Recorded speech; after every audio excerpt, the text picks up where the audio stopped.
Okay, so in this video I'm going to be introducing you to the Mk2 version of the Explorer 4 quadcopter. I'm going to be going through some of the design changes and improvements that have been made. Right, before we start, I should mention that this quad that I'm showing you in the video here is actually an early, it's a prototype version of the version 2. So there have been a few minor changes in the design, in the finalised version if you like. Okay, so I think I'm just going to jump straight into it and start to show you some of the improvements.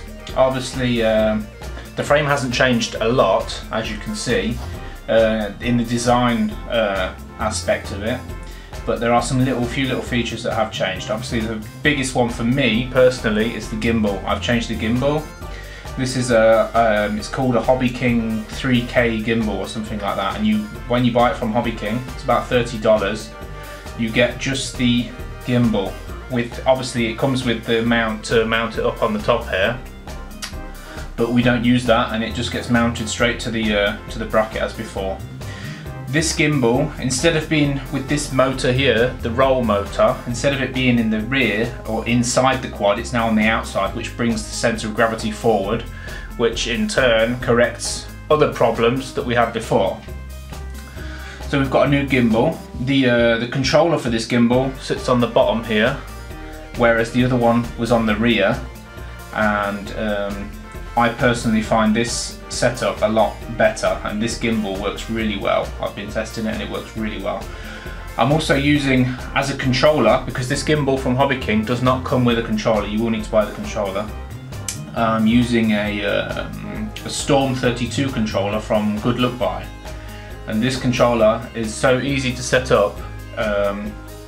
It's fairly new, but it's got a GUI, and it's got a setup wizard, and you've got step-by-step guide on how to set it up, and it's really good. And I would advise this setup. I've also made here a little clamp, a little gimbal clamp, which sort of optional, you don't need it, and it just stops the gimbal rolling around when it's being transported.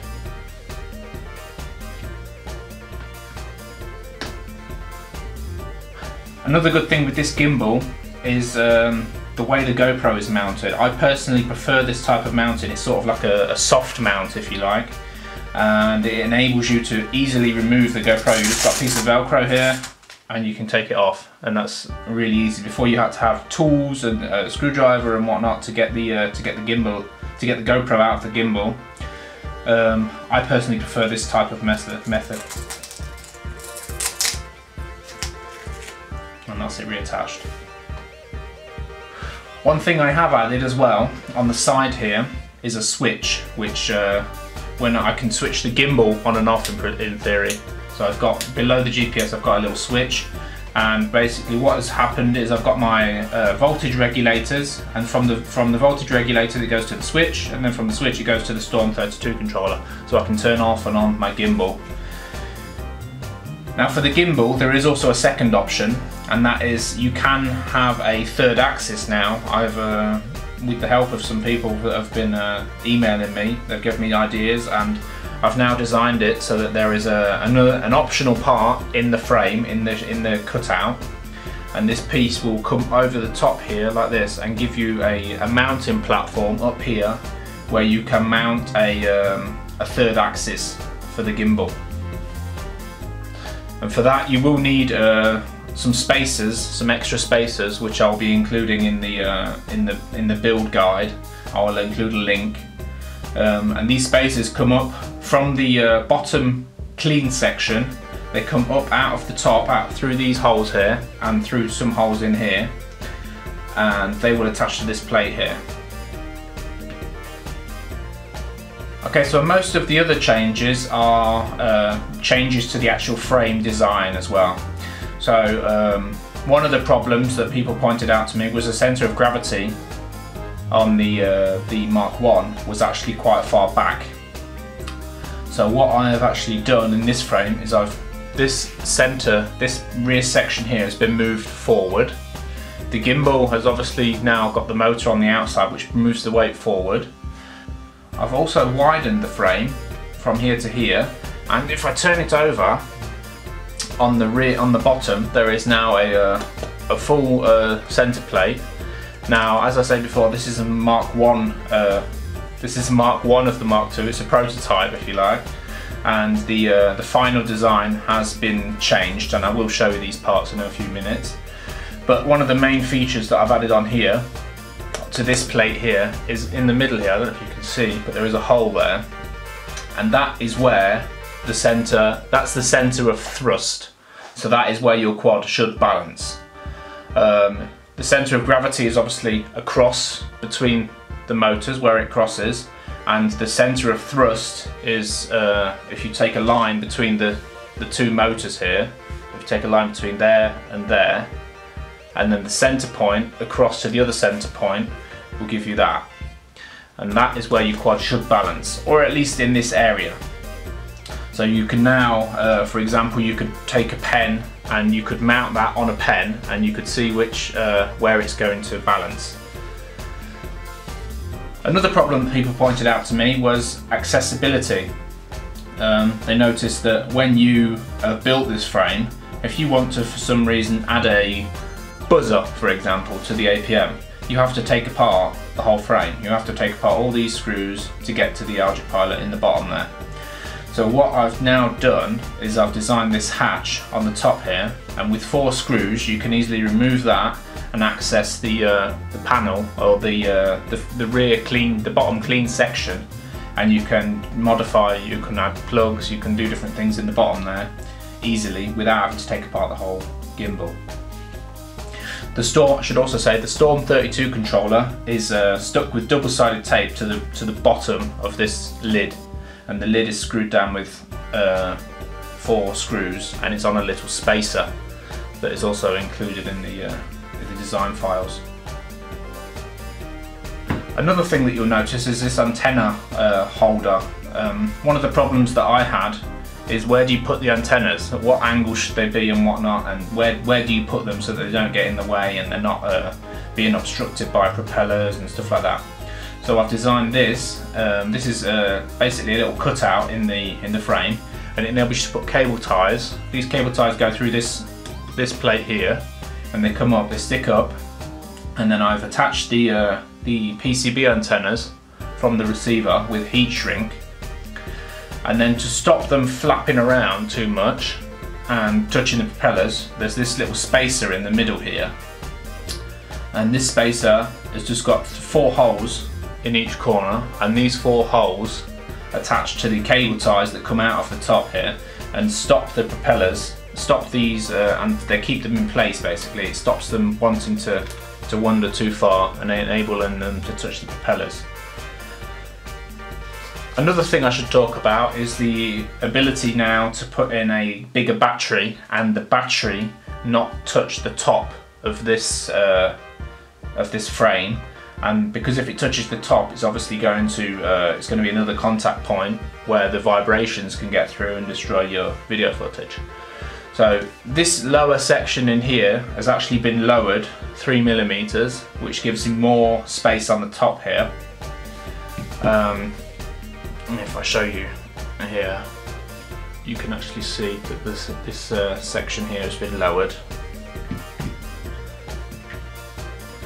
And what that enables you to do now is you can put in a bigger battery, something like this. This is what I'm using at the minute. I've not actually fully tested what the max flight time would be, but I'm sure it's going to be a bit longer than the original one, because if I just grab the original one here, that's the original battery that I included in my parts list, and the size, as you can see, is very similar. It's a little bit thicker but a little bit shorter. The width is pretty much exactly the same, and this battery just slides in there nicely, and you've now got a nice clean gap on the top there. I can show you that, where there's no vibrations going over the top. Should also mention here as well that you probably noticed there's no battery strap going over the top. I've found that if you put foam on the sides of this battery tray, you can actually push that in there and it fits quite snugly, and I mean, I can turn it upside down and it's not coming out. Another point I should make as well with this bottom section is it's got some spacers in here to space it away. So we've now got the floating section.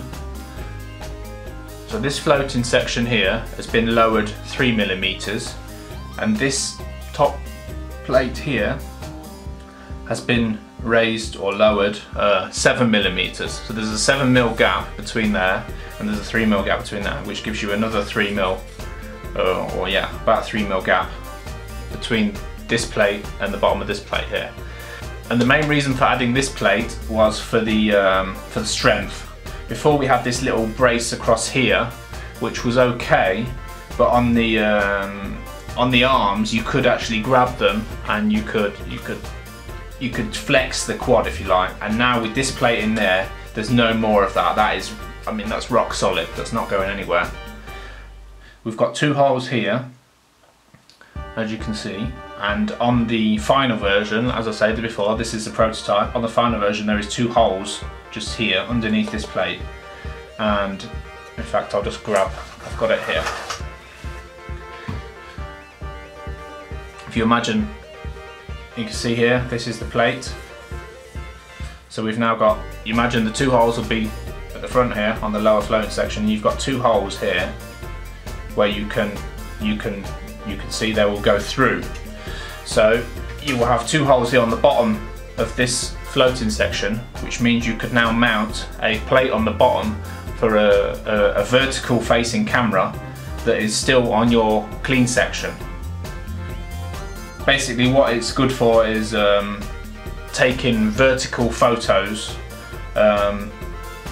with a, you could mount a GoPro to it, or you could mount a digital camera or anything really, and it would be something that would be attached to the clean section of the quad.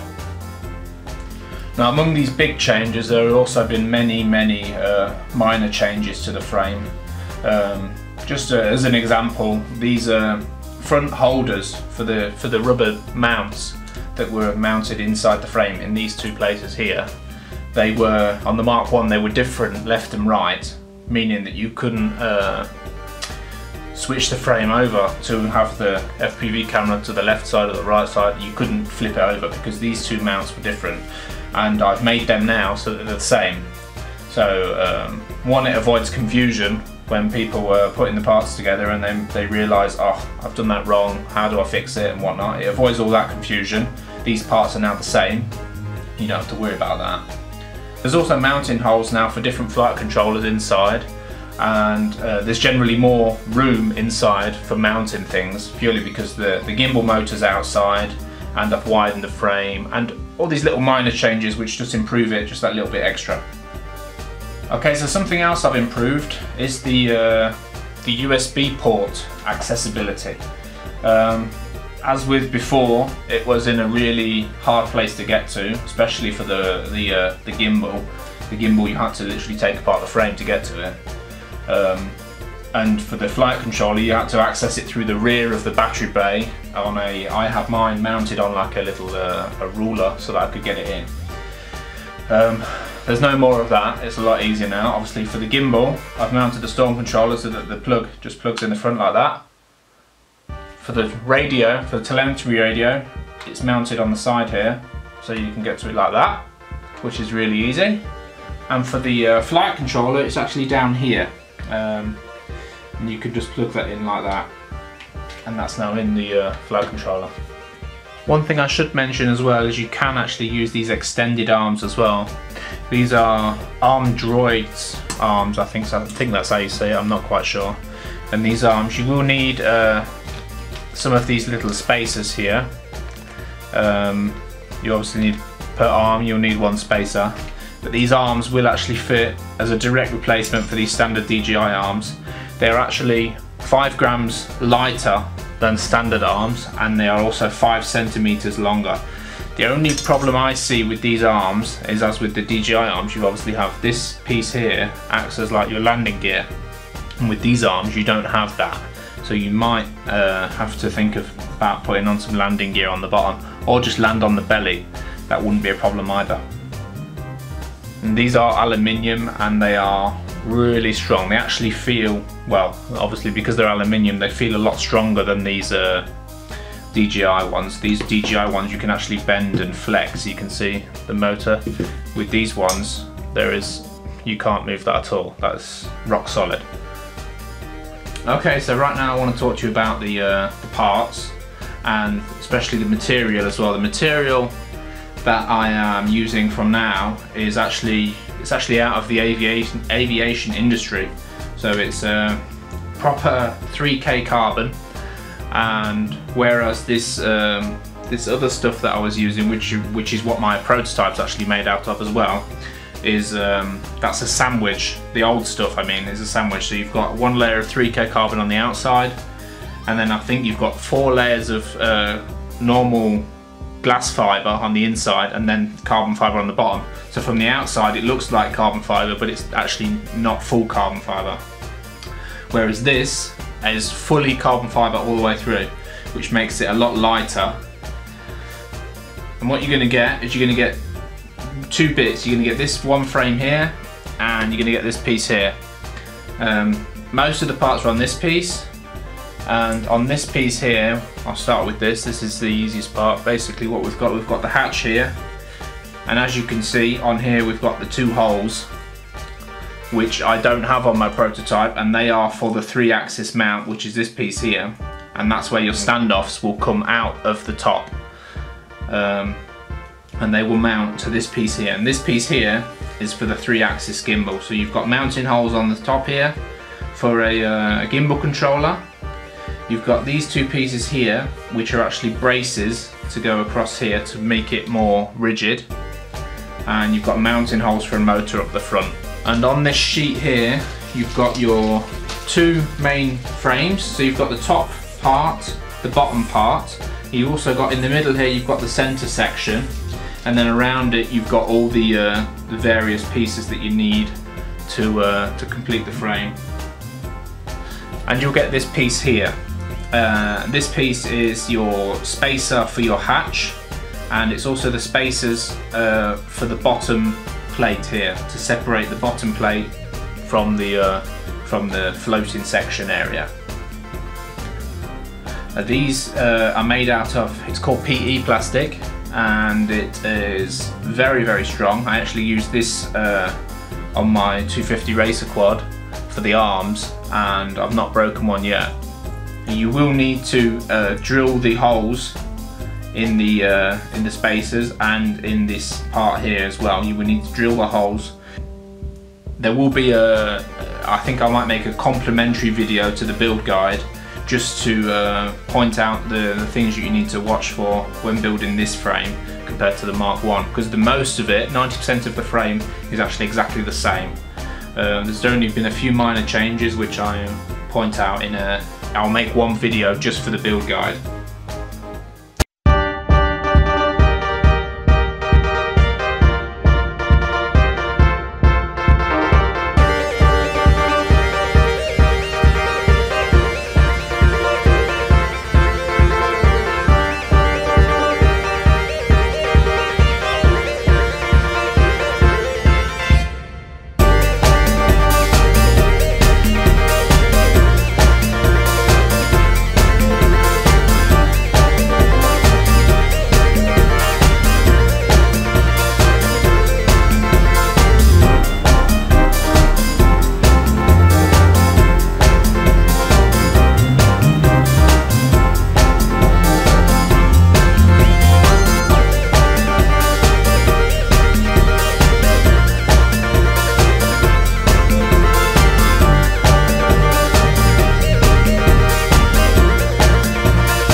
Okay, so that's about it.